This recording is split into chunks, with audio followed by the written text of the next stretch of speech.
K-pop, doramas, parasita, kimbap, kimchi, que delícia! A cultura coreana tem ganhado cada vez mais espaço no Brasil e no mundo.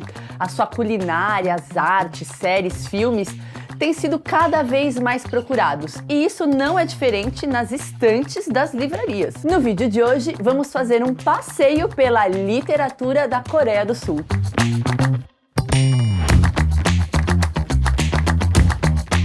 A literatura coreana no Brasil é um dado recente.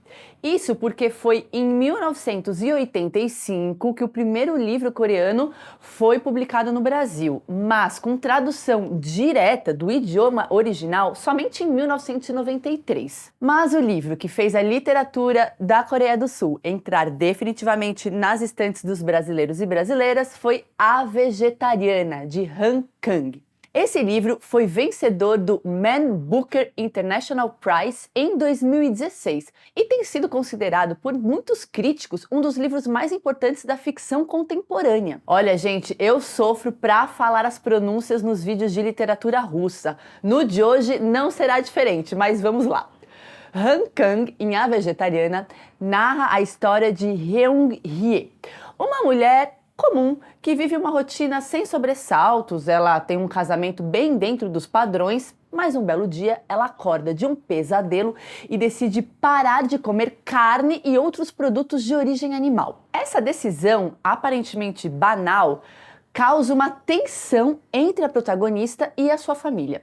Apesar do título, não se engane, esse não é um livro sobre vegetarianismo ou a favor da causa animal, mas sim sobre escolhas. Heung-hye escolhe o que ela quer fazer com a própria vida e com o seu corpo, e essa escolha é vista como algo absurdo, principalmente pelo seu marido e o seu pai. Aliás, a voz da protagonista é apagada, porque a história é contada em 3 atos a partir de 3 perspectivas diferentes: a do marido, a do cunhado e a da irmã da personagem. Falo sobre uma pessoa que deixa de comer carne numa tentativa de rejeição à brutalidade em que vivemos. Foi isso que a autora disse em uma entrevista para o jornal inglês The Guardian. Separei um trechinho do livro. De repente, se deu conta de que nunca tinha vivido e ficou surpresa. Era verdade. Não tinha vivido de fato. Desde o tempo remoto da infância, tudo o que ela fizera foi aguentar. Essa decisão alimentar leva a protagonista a uma metamorfose. Esse é um livro forte, visceral e ao mesmo tempo com imagens muito bonitas e simbólicas.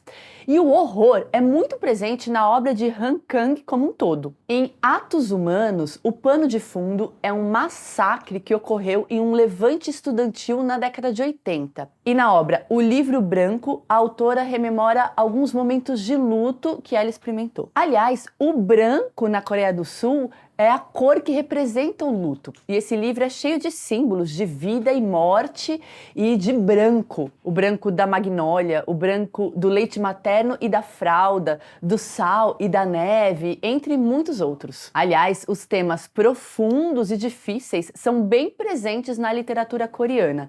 No último século, o país passou pelo domínio japonês e pela Guerra da Coreia, que dividiu o país ao meio. A gente já vai falar mais sobre isso. Para quem gosta de histórias em quadrinhos e graphic novels, A Espera, da sul-coreana Keun-suk Jendri Kim, é uma boa forma de se aproximar desse período da história. Nessa obra, a protagonista é uma adolescente de 17 anos que é obrigada a se casar com alguém que ela não conhece para escapar do destino cruel de servir as tropas japonesas como mulher de conforto na Segunda Guerra Sino-Japonesa. Anos depois, ela é separada do marido e do filho durante a Guerra da Coreia. Ela consegue chegar ao sul, sã e salva, e começa uma nova família, mas sem esquecer os que ela deixou para trás. Agora, a personagem é uma idosa com saúde frágil, e sua filha Gina promete ajudá-la a encontrar os seus amores de outrora. Essa obra possui traços documentais e pessoais, porque a autora descobriu que sua própria mãe foi separada da irmã durante a Guerra da Coreia. Gente, e olhem que interessante, a influência do K-pop, principalmente entre as gerações mais novas, tem impulsionado a literatura sul-coreana aqui no Brasil. Os integrantes do famoso grupo BTS Bangtan Sonyeondan vivem recomendando livros nas suas entrevistas. Um deles foi Amêndoas, da sul-coreana Won Pyung-song. Esse é um livro juvenil que tem uma premissa que me chamou muito a atenção. O protagonista é Yoon-jae, um menino que nasceu com uma condição neurológica bem específica, a alexitimia. Basicamente, ele não consegue identificar e expressar sentimentos. Sua mãe e sua avó tentam lidar da melhor forma possível com essa situação e ensinam ao menino algumas habilidades sociais. Por exemplo, quando ele deve sorrir, quando ele deve agradecer e etc. Depois do trauma de se ver sozinho, ele acaba se abrindo com a chegada de um novo colega na escola, Gon, que é quase o seu oposto. Ele é um menino intenso e problemático. A descrição de Yoon-jae sobre as emoções humanas que ele presencia, mesmo que ele não as compreenda, são muito sensíveis. Dentro da literatura contemporânea sul-coreana, também existe uma tendência que é a healing fiction, ou então literatura de cura. Mas esses livros não têm a ver com aquilo que a gente conhece como os livros de autoajuda. A healing fiction apresenta livros que se passam em ambientes acolhedores, como livrarias e cafés. Essas histórias não têm tramas extravagantes e, a partir dos seus personagens, esses livros ajudam as pessoas a passar por um momento difícil na vida. Por exemplo, uma demissão, ou o término de um relacionamento, ou até a morte de uma pessoa querida. São livros que trazem uma atmosfera acolhedora, que querem proporcionar conforto, que colocam atenção nas conexões humanas e nas pequenas coisas do cotidiano. Isso para desacelerar um pouco os pensamentos, mas sem cair no discurso da autoajuda. Em Bem-vindos à Livraria Ryunandong, de Hwang Bo-heung, Yeonju tem se sentido cada vez mais desmotivada e resolve então realizar um sonho de infância, abrir uma livraria. A personagem passa por algumas dificuldades na administração da loja, mas aos poucos a livraria vai se tornando para a vizinhança um lugar acolhedor, de apoio e de compartilhamento de histórias pessoais. Quem já leu esse livro conta que dá vontade de olhar as estantes da livraria, passear lá dentro e tomar um café com a personagem. Outra faceta da literatura sul-coreana são os livros infantis. A Coreia do Sul produz muita literatura voltada às crianças e muitos deles foram traduzidos para o português e publicados aqui no Brasil. Balas Mágicas, de Rena Baek, conta a história de um garotinho tímido chamado Dong Dong. Ele prefere a companhia do seu cachorro à dos meninos da sua idade. Um belo dia, ele compra um saco de balas mágicas e passa a ouvir sons.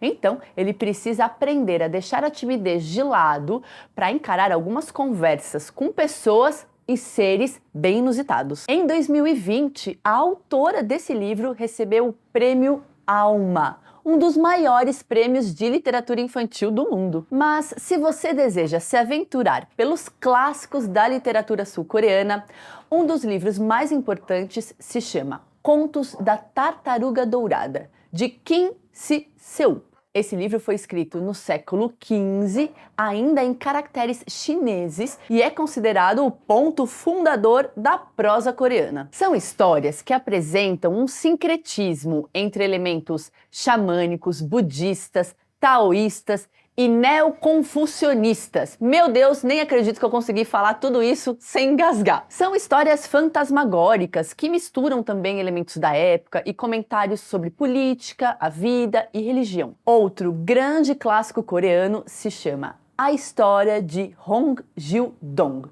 de Reo Ji-un. Esse livro foi escrito no século XVII, já no alfabeto coreano, o Hangul. Aqui, o protagonista é uma espécie de super-homem. Ele é considerado o Robin Hood coreano.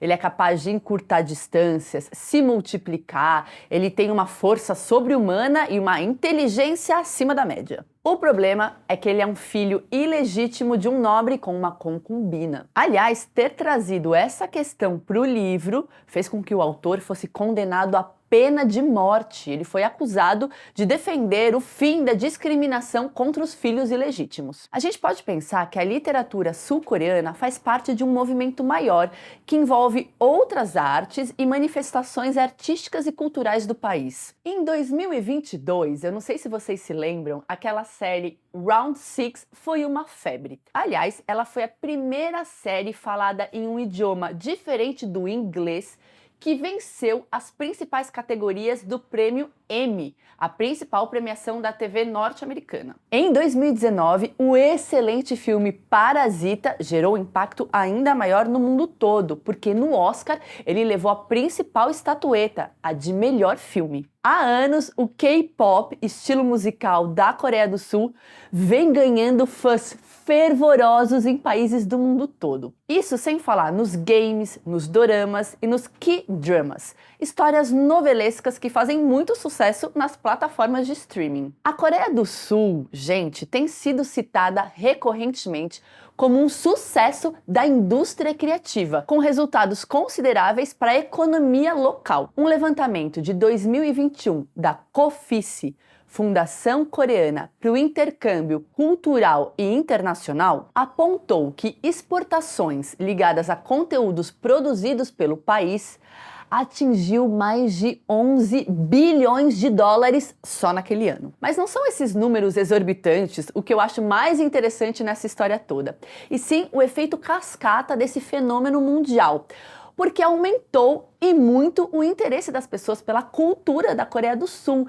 também os seus hábitos, a sua comida e por aí vai. O turismo no país, obviamente, deu um belo salto. E vejam só que curioso, na época do sucesso da série Round Six, pessoas do mundo inteiro correram para os mercadinhos orientais das suas cidades em busca do dalgoná, o biscoito que aparecia na trama. Alguns pesquisadores explicam todo esse movimento de expansão da cultura sul-coreana através da expressão soft power, ou seja, poder suave. Sem uso da força, a Coreia do Sul está ascendendo no cenário internacional. A sua imagem é de um país simpático, atraente, amigável. A Coreia do Sul tem chamado a atenção de pessoas do Vietnã, do Brasil, passando por países da Europa, dos Estados Unidos, Rússia e por aí vai. Essa trajetória toda é ainda mais surpreendente quando a gente pensa que até a década de 1960, a Coreia do Sul era um país pobre e subdesenvolvido. Então, o que explica essa presença cada vez maior da arte, da cultura e do entretenimento sul-coreanos no mundo todo? Pesquisadores sul-coreanos que analisaram a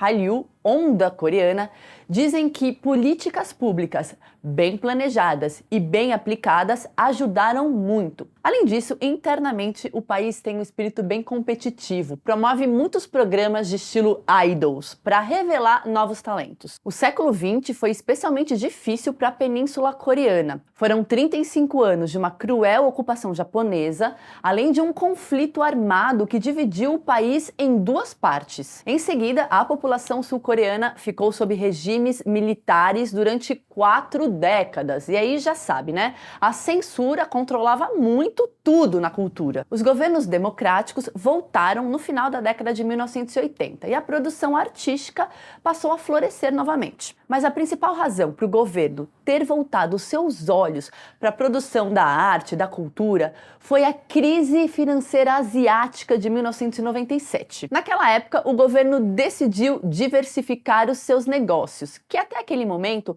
eram apoiados na manufatura, e apostou então na indústria criativa. Gente, depois da redemocratização do país, a Coreia do Sul investiu muito no seu cinema. E alguns pesquisadores dizem que isso começou com o primeiro filme da série Jurassic Park, de 1993.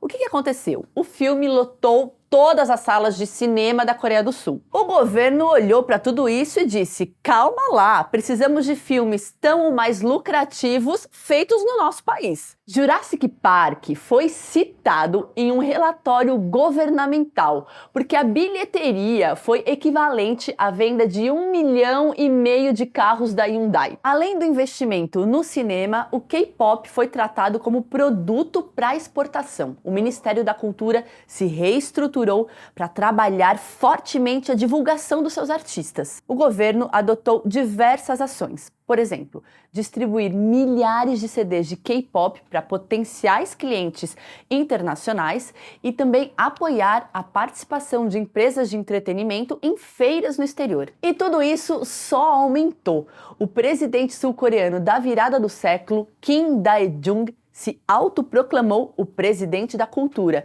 e intensificou todas essas ações para exportar ainda mais a cultura do seu país. Vou resumir tudo isso para vocês, gente. A Coreia do Sul levou muito a sério a produção cultural e artística do seu país. Bora voltar à literatura. Segundo o jornal Korean Times, de 2003 a 2013, mais de 40 escritores sul-coreanos foram enviados, com apoio do governo, para feiras literárias, eventos do setor, programas, residências, em países como Alemanha, Espanha, Itália, Estados Unidos, entre outros. O objetivo sempre foi falar da literatura sul-coreana, despertar o interesse por ela e fechar negócios de vendas e traduções. E é claro, né, gente, nos últimos anos aumentou muito o número de tradutores do coreano para outros idiomas além do inglês. Isso ajudou muito a literatura sul-coreana a circular. Eu vou chover no molhado, né, gente? Todas essas ações deram muito certo. A gente tem visto a literatura sul-coreana circulando e sendo traduzida cada vez mais. Fazendo esse vídeo, eu pensei que a Coreia do Sul mostrou como países periféricos, que ficam de fora do principal eixo da geopolítica mundial, podem ganhar destaque global e mostrar a força da sua arte, da sua cultura e do seu entretenimento. O Brasil, é claro, pode e deve se inspirar. Agora, me falem aqui nos comentários o que vocês acham disso tudo, qual a relação de vocês com a literatura, com a música, com o cinema da Coreia do Sul. E a gente se vê na próxima semana com mais um vídeo. Tchau!